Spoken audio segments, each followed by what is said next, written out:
BUMN di Indonesia itu artinya negara berbisnis. Kita urai sedikit maksudnya. Negara atau nation yang merupakan payung terbesar dari sebuah bangsa atau beberapa bangsa dalam suatu wilayah geografi. Banyak bangsa atau banyak ras bisa berada dalam sebuah negara. Amerika misalnya adalah sebuah negara yang paling banyak bangsanya beragam tinggal di sana. Bukan suku lagi, bukan etnik, tapi bangsa atau ras. Bangsa atau ras seperti Caucasian, Negro, Oriental, dan lain sebagainya, di mana ada 5 ras besar seperti simbol 5 ring Olimpiade. Kemudian bangsa memecah lagi menjadi suku atau etnik. Panjang deh kalau kita membicarakan hal ini. Kita skip aja dulu ya. Tiongkok yang besar itu satu bangsa dengan etnik Han atau suku Han yang menguasai 91% populasi di Tiongkok. Sungguh, jadi agak gampang mengelola negara sebuah wilayah di mana bangsanya tersebut mayoritas satu suku. Sebagai catatan, suku Han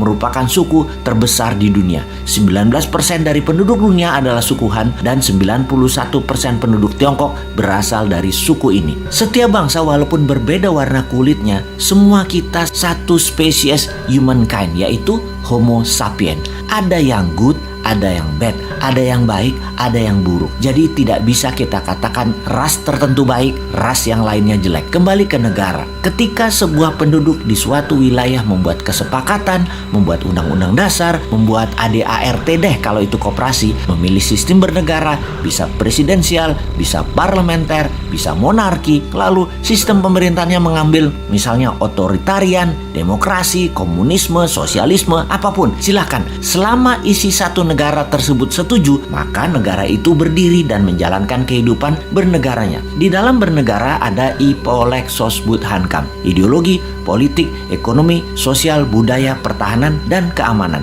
Itu pun dipecah lagi di setiap bagian, punya sistem berbeda lagi di setiap negara satu dengan negara lainnya. Kita bicarakan pertahanan misalnya. Di Tiongkok dan Amerika ada 6 angkatan perang. Indonesia cuma 3 misalnya. Dalam membangun ekonomi misalnya lain lagi. Di Amerika dan Tiongkok pakai printing money berbasis proyek. Sementara di Indonesia pejabatnya memilih pakai dolar Amerika baru bisa cetak rupiah dalam berekonominya. Di Tiongkok negara dengan satu partai, yaitu Partai Komunis, yang membuat negara Tiongkok berideologi komunis. Karena sistemnya satu, yaitu komunis, maka kelolaannya bagi mereka yang ingin menjadi pejabat publik atau abdi masyarakat, ya join the party, ya gabung dengan Partai Komunis. Ada 90 juta anggota Partai Komunis Tiongkok atau PKC itu. Semuanya pejabat publik dan BUMN-nya ya anggota partai. Di sisi kelolaan aset, BUMN Tiongkok bukan punya negara, tetapi punya partai Partai Komunis Cina.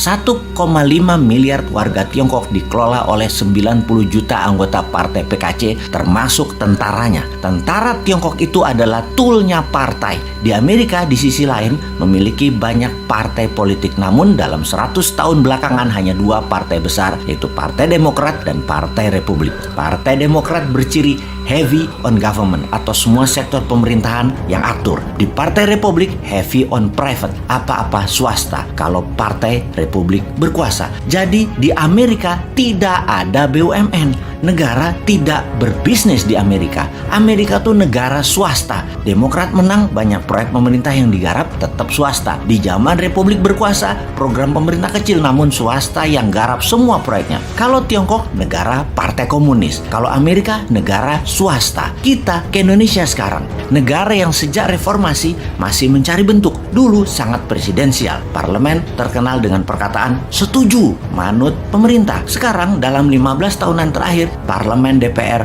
balas dendam, mengendalikan pemerintahan kebanyakan. Jadi bentuknya sekarang lebih ke arah parlementer. Partai politik dan politik menjadi di segala lini, membuat Indonesia menjadi negara politik. Mau kaya di Tiongkok, join Partai Komunis.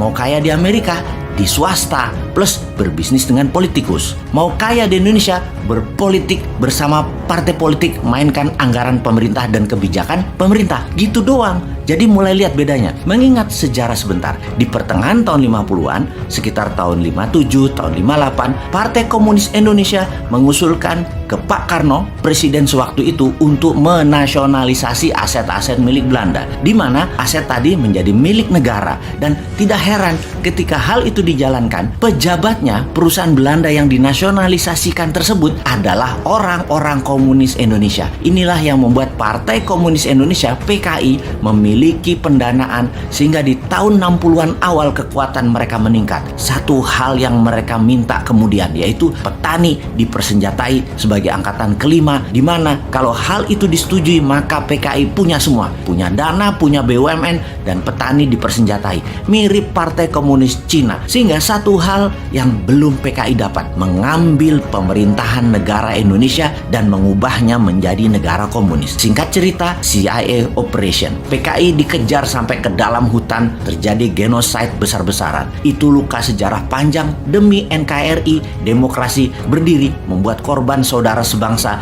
yang berideologi komunis musnah. Sekarang semua sudah tertutup peluang bagi PKI. PKI sudah selesai. Zaman bergeser. Dunia tanpa batas lagi.